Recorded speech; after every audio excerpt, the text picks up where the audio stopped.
이번 10일 북한이 노동당 창건 75주년을 맞아 대규모 열병식을 펼치며 기념 행사를 개최했습니다. 북한이 열병식을 하는 건 지난 2018년 이후 2년여 만이라 많은 국가들이 이번 북한의 열병식을 관심 있게 지켜보았는데요. 특히 열병식에서 북한은 대륙간 탄도미사일과 같이 새로운 전략 무기를 선보이는 경우가 많았기 때문에 이번 열병식에서도 새로운 무기의 공개 여부가 초유의 관심사였습니다. 그런데 이번 열병식에서 매우 충격적인 무기가 공개됐습니다. 바로 전 세계에서 가장 큰 ICBM을 공개한 것이죠. 이는 러시아와 중국의 신형 ICBM을 능가하는 것은 물론 종전의 최대 사거리 13,000km의 화성 15형 미사일에 비해 두세 개가량의 핵탄두를 동시에 탑재하는 다탄두 미사일일 가능성이 높은 것으로 판단되는데요. 이에 따라 이전 화성 15형보다 핵미사일 탑재 개수가 늘어난 만큼 중량 역시 증가했고 미사일의 길이와 직경 모두 훨씬 커지게 되었습니다. 또한 새로 공개된 미사일을 탑재하기 위한 이동식 발사대는 화성 15형의 9축형에 비해 바퀴 4개가 늘어난 11축형을 채택했죠.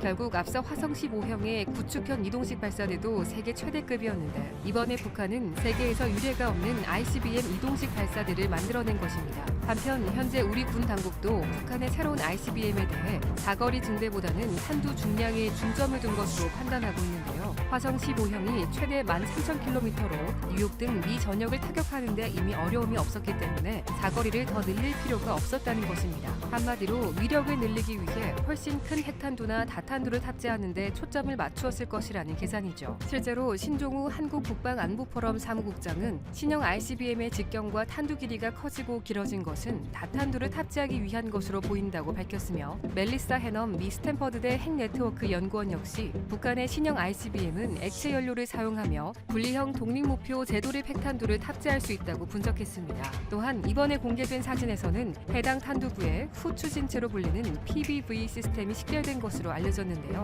PBV 시스템이란 다탄두 탑재형 ICBM 개발의 필수적인 기술로서 발사된 ICBM은 우주 공간까지 상승한 후 가장 마지막으로 탄두가 들어있는 PBV를 분리하는데 이때 PBV에 달린 로켓이 점화되고 탄두를 원하는 목표 지점 상공까지 운반하게 만들죠. 따라서 이번 신형 미사일 길이가 길어진 것은 탄두부에 PBV를 장착했기 때문이며 이는 완전히 신기술을 공개한 것입니다. 이에 따라 북한이 정말로 다탄두 탑재가 가능한 미사일을 개발하는 데 성공했다는 것이 사실이라면 북한은 단 한 발의 ICBM만으로 워싱턴과 뉴욕을 동시 타격할 수 있는 전력을 가지게 된 것입니다. 또한 현재 다탄두 핵미사일을 배치하고 있는 나라는 미국, 영국, 프랑스, 러시아, 중국뿐이기 때문에 이들 5개 국가에 북한이 새로 추가된 것인데요. 결국 외신들도 북한의 열병식을 비중 있게 보도하면서 신형 ICBM의 규모와 성능에 주목했습니다. 특히 미국 CNN의 경우 북한이 세계 최대 탄도미사일 중 하나일 것으로 추정되는 미사일을 공개했다고 밝혔으며 AFP 통신도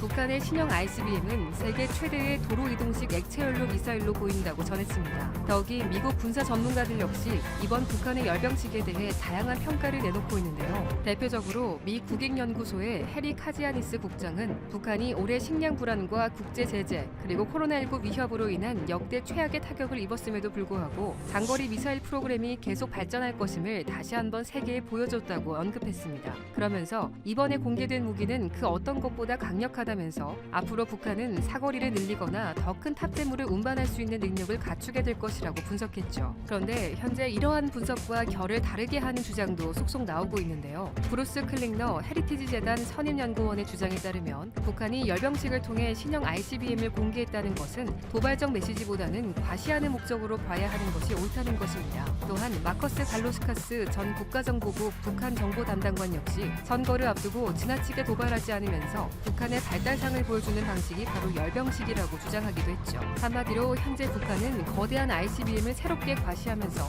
미국에 대항해 자신들도 핵 억지력을 가지고 있다는 점을 강조했다는 것입니다. 즉 북한은 미국에게 이제 너와 나는 같다라는 의도를 보여준 것이죠. 실제로 김정은 위원장은 열병식 연설에서 우리는 적대 세력들에 의해 지속적으로 가중되는 핵 위협을 포괄하는 모든 위협적 시도들과 행동들을 억제하고 통제 관리하기 위하여 자주적 정당방위 수단으로서의 전쟁 억제력을 계속 강화해 나갈 것이라고 밝히기도 했습니다. 한편 미 존스홉킨스 대학의 한미연구소 산하 38노스는 앞서 밝힌 모든 분석들보다 더욱 충격적인 분석을 내놨는데요. 이번 북한의 열병식은 ICBM 개발 기술을 과장하는 전형적인 후르시초프 전략을 사용했다는 것입니다. 후르시초프 전략이란 1950년대부터 60년대에 소련이 핵무기 위력을 과장하기 위해 구사했던 위장 전술을 의미합니다. 이해하죠. 이 말인즉슨 현재 북한이 공개한 신형 ICBM은 가짜라는 것입니다. 왜냐하면 지금까지 북한이 신형 ICBM의 1단 추진체와 관련된 지상 시험을 했다는 공개적인 증거가 없을 뿐더러 열병식을 통해 신형 ICBM을 최초로 공개한 적도 단 한 번도 없기 때문이라는 것입니다. 실제로 앞서 화염과 분노식이었던 2017년 11월 북한은 화성 15형을 시험 발사한 뒤 이듬해인 2018년 건군절 열병식에서 실물을 공개한 바 있습니다. 따라서 시험 발사 후 공개라는 일반적인 과정에서 시험 발사 없는 선공개로 바뀐 데에는 분명한 이유가 있을 수밖에 없는데요. 결국 이에 대해 38노스는 초대형 ICBM의 최초 공개는 북한이 다탄두 개별 유도 기술 능력을 향상시킨 것처럼 보이고 싶은 정치적 목적이 있을 수 있다고 평가했습니다.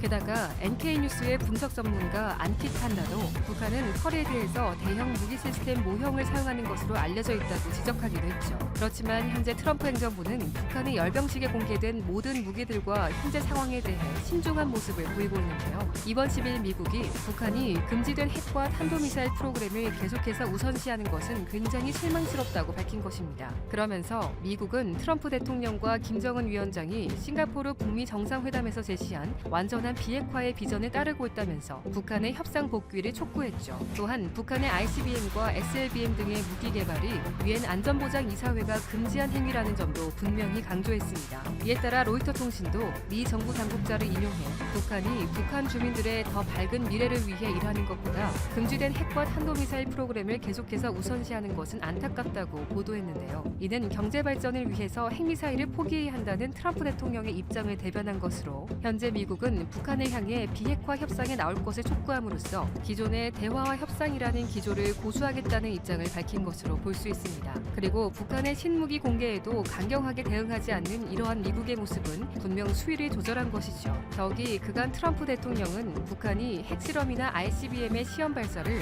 넘어서는 안 될 마지막 선이라고 설정했었기 때문에 이번 신무기 공개는 자신이 경고한 범위에 속하지 않았습니다. 따라서 미국이나 북한이나 서로를 압박하는 선에서 멈추면서 수위를 조절하려는 의도를 숨긴 것으로 보이는데요. 결국 뉴욕타임스는 김 위원장이 미국 대선을 앞두고 불필요하게 트럼프 대통령을 자극하는 것을 피하고 싶어하는 것 같다며 이번 열병식은 대선에서 누가 이기든 향후 협상력을 키우기 위해 미사일 시험 발사 능력을 갖추고 있음을 보여주는 것일 수 있다고 관측했습니다. 한마디로 당장 현재 시점에서의 도발은 없도록 수위를 줄였지만 앞으로 미 대선 이후를 대비하여 대화와 도발이라는 선택지 모두를 열어놓은 행보라는 것이죠. 실제로 이와 관련해서 뉴욕타임스도 더 강력한 ICBM을 공개함으로써 11월 선거의 승리자에게 북한의 군사적 위협이 커지고 있다는 걸 보여주는 듯했다면서도 발사하지 않고 전시만 하는 방식을 택하면서 트럼프 대통령을 도발하지 않으려 한 것으로 보인다고 분석했습니다. 즉 이번 북한의 열병식은 다분히 미국의 관심을 잡아두기 위한 것이며 미 본토를 타격할 수 있는 화성 15형보다 고도화된 로켓을 보여줌으로써 차기 미 정부와의 협상에서 유리한 고지를 노렸다고 볼 수 있는데요. 하지만 이는 정반대로도 해석할 수 있습니다. 이번 열병식 신형 ICBM 공개가 대선 이후의 승리자에 대한 관심 끌기에 머물렀다면 정반대로 11월 결과에 따라 실제 신형 ICBM 시험 발사라는 행동에 나설 수도 있다는 것입니다. 실제로 위성락 전 한반도 평화교섭본부장은 김 위원장이 올 초 언급한 새로운 전략무기 관련 교시가 거둬들여졌다는 신호는 아직 없다며 올해 신종 코로나와 바이든 후보의 선전이라는 두 가지 변수로 도발의 시기와 강도가 조정된 것일 뿐 여전히 도발 가능성을 배제하기는 어렵다고 우려했습니다. 그런데 이러한 모든 분석들은 현재 북한의 신형 ICBM 공개에 따른 표면적 해석에 불과합니다. 여기서 더욱 놓치지 말아야 할 부분은 이번 열병식에서 북한은 신형 탱크와 자주포를 포함하여 각종 신식 무기를 대거 공개했다는 것이죠. 우선 탱크의 경우 중국 인민해방군의 98식 또는 99식 탱크 기술을 대거 차용한 것으로 보이며 자주포는 중국이 자칭 최고라고 자랑하는 155mm PLG-5와 매우 흡사했습니다. 물론 현재 각종 군사 커뮤니티에서는 현재 공개된 북한의 신형 자주포가 중국의 PLG-5와 닮아있지만 이 두 포는 155mm를 채택했고 북한은 이미 152mm 자주포를 운영하고 있어 별개로 155mm를 운용하는 건 보급 체계상 어렵다고 주장하고 있는데요. 특히 북한의 경제 상황을 고려해보면 155mm의 운용은 엄청난 무리인 것은 부정할 수 없는 사실이죠. 실제로 주요 언론에서도 북한의 신형 자주포를 152mm로 소개하고 있기도 합니다. 그렇지만 구경 크기의 문제를 논외로 치던 하더라도 현재 북한이 지속적으로 신형 자주포 전력을 늘려가고 있다는 것만큼은 사실이며 이는 굉장한 문제입니다. 왜냐하면 이 신형 자주포는 우리 군의 대포병 사격에 대한 생존성이 훨씬 높을 것으로 보이기 때문이죠. 심지어 이번 열병식에서 북한은 미군 고기동 장갑차인 스트라이커와 비슷한 신형 보병 전투차도 등장시켰습니다. 이는 중국 인민해방군이 미국의 스트라이커를 카피해서 만든 08식 장갑차를 다시 베낀 것으로 보입니다. 또한 열병식에서 공개된 북한군 개인 장비도 크게 달라졌는데요. 중국 인민해방군과 닮은 신식 디지털 위장무늬 군복과 멀티캠 위장무늬 군복을 입은 병사들이 서방식 바디아머를 채택한 방탄복을 추가로 장착하고 있었던 것입니다. 따라서 북한이 열병식에서 공개한 장비들을 보면 ICBM과 같은 핵전력뿐만 아니라 재래식 전력에서도 대거 성능 향상을 이루어냈음을 파악할 수 있습니다. 그런데 여기서 문제는 신형 군복과 같은 개인 장비들과 각종 기갑 전력 등이 북한 내 기술로 만들어낼 수 없는 장비들이라는 것입니다. 결국 북한이 어떻게 대북 제재를 뚫고 전력을 향상시킬 수 있었는지에 대한 의문이 생길 수밖에 없는데요.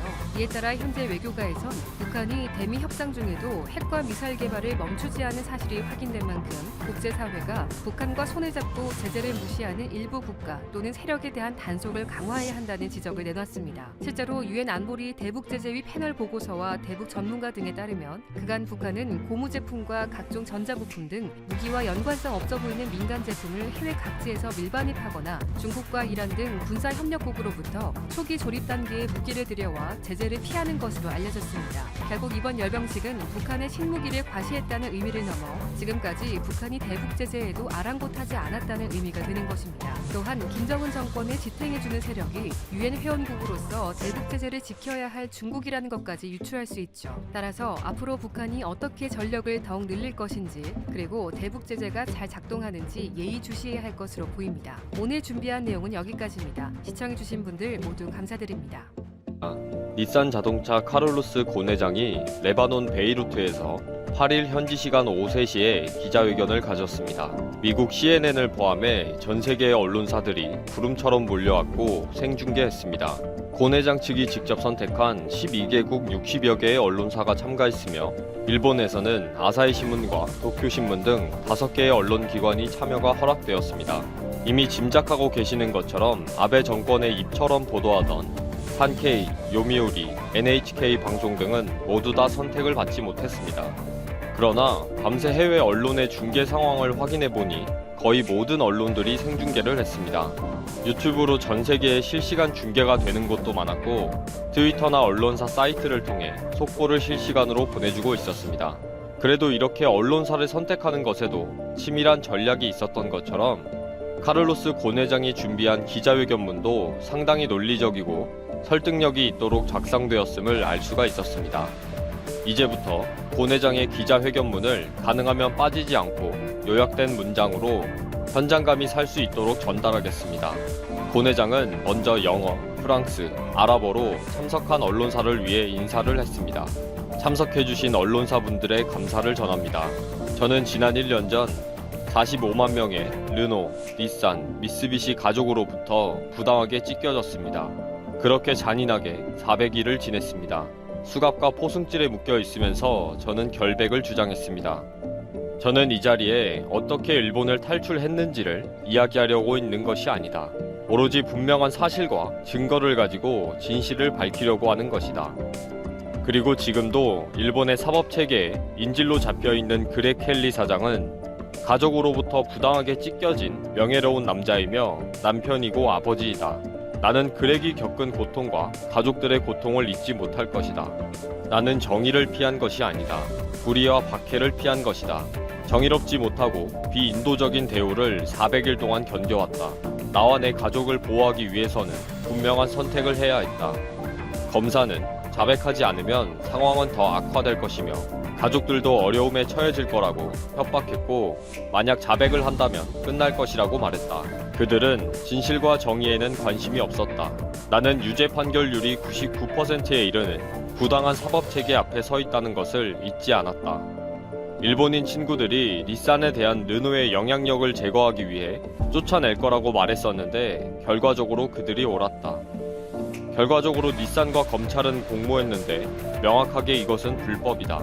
일본 검찰은 진실을 찾는 것이 아니라 유죄의 정보를 찾고 있었다. 나는 일주일에 샤워는 2번만 허용됐고 몸이 불편해도 처방약도 금지였으며 통역사는 일주일에 1번만 이용되었다. 그리고 신문 시간은 하루에 8시간 이상 걸렸으며 변호사도 없었고 녹음도 하지 않았다. 이것은 유엔의 기준에도 어긋나는 것이다. 일본에서의 구금은 내 인생 최고의 비극이었으며 내가 선택할 수 있는 것은 일본에서 죽거나 탈출하는 것, 그 2가지의 선택뿐이었다.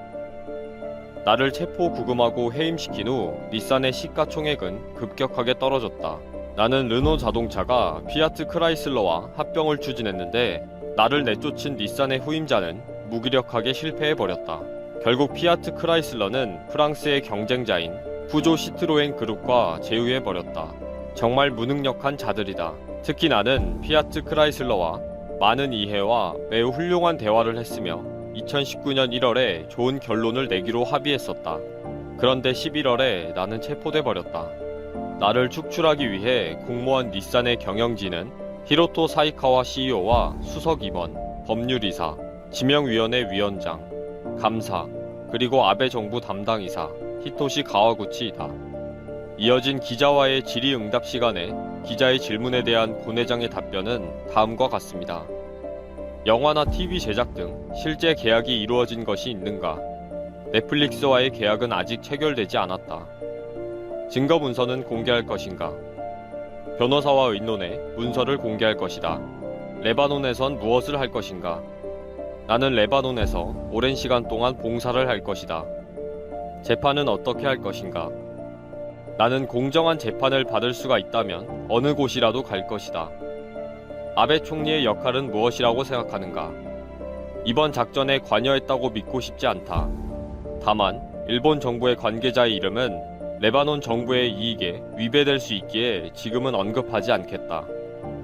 당신은 프랑스 정부로부터 버림받았다고 생각하는가?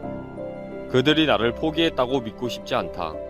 나는 프랑스 시민이지만 그냥 평범할 뿐이다. 나는 레바논, 프랑스, 브라질이라면 공정한 재판을 받을 수가 있다. 내가 일본을 탈출한 것은 공정한 재판을 받을 가능성이 전혀 없기 때문에 탈출할 수밖에 없었다. 나는 2018년 11월 19일 체포된 이후 사랑하는 사람들을 다시 볼 수 있을지 불안했다. 그렇게 나는 충격을 받았고 암담한 상황이었다. 그런 절망에 있다가 다시 자유의 몸이 되었을 때 다시 태어난 것 같았다. 콘트라베이스 악기 상자를 이용해서 탈출을 했는가? 그 아이디어는 누가 추천했는가? 이 질문에는 고 내장은 웃기만 하고 다음 질문으로 넘어갔습니다. 그리고 고 내장은 일본의 사법제도 아래에서는 공정한 재판을 받을 수가 없다는 것을 마지막으로 길게 설명했고, 마지막으로 일본 언론에서는 나를 욕망의 화신처럼 말을 하기도 하지만 나는 지금도 일본을 사랑하고 있다 라고 말을 하면서 기자회견을 마무리했습니다. 아베 총리에게 직접적으로 항의를 하면 좋을 텐데 하는 생각이 들 수도 있지만 이제 시작이라는 생각이 들면서 고 내장이 앞으로 더 힘을 내기를 바라봅니다.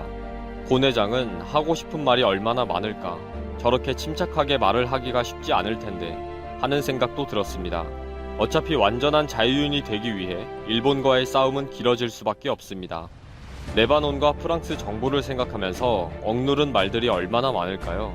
이 기자회견을 마친 시간이 일본 현지 시간으로도 밤 12시가 훌쩍 넘는 시간인데도 불구하고 일본의 검찰과 법원은 즉각 반응하는 성명을 발표했다고 합니다. 후속으로 자세히 소개하겠습니다. 아무튼 아베 정부와 일본 정부, 일본 국민들은 조마조마하게 인터뷰를 지켜본 것이 눈에 선합니다. 일본에서도 이번 기자회견을 실황 중계했고 유튜브에서는 수만 명이 시청하면서 계속 댓글을 달고 깊은 관심을 표현했습니다. 그 댓글들은 오늘 오후 6시에 업로드할 고 내장 회견에 대한 일본 및 해외 반응편에서 자세히 말씀드리겠습니다. 또한 잠을 못 잘 정도로 해외 언론들의 반응은 뜨거웠습니다. 그 논평들도 정리해서 함께 들려드리도록 하겠습니다. 아베 정부의 핵심 인물 실명을 공개하지 않은 것은 아쉽지만 일본이라는 나라의 부끄러운 모습을 전 세계에 폭로한 것만으로도 속이 시원합니다. 일본에서 걱정하는 대로 이제 일본의 국가 이미지는 본색이 드러난 밑바닥이 되어버렸습니다. 이만큼 탄로 났으면 이제는 그만 부끄러워했으면 합니다.